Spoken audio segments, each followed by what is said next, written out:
Pumutok ang balita, nagingay ang lansangan.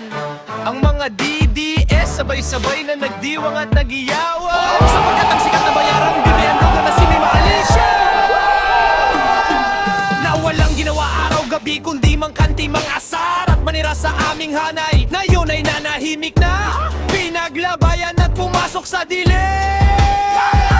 Akala niya'y hindi mawawalan ng lakas sa kanyang boses at mic, pero bago siya tuluyang ibaba sa kabaong, heto ang huling sabat ng kanyang mayabang at galit na labi. Ang ina ninyo, nasa na yung mga bobong hudas, nasa na yung mga bobo hudas, mga kupal na mga DDS.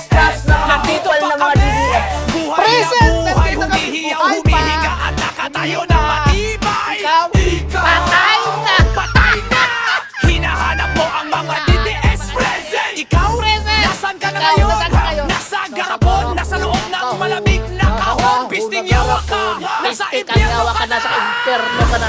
Pero sa kabila ng lahat ng asaran at galit, heto ang aral na dapat nating bitbitin at isaisip.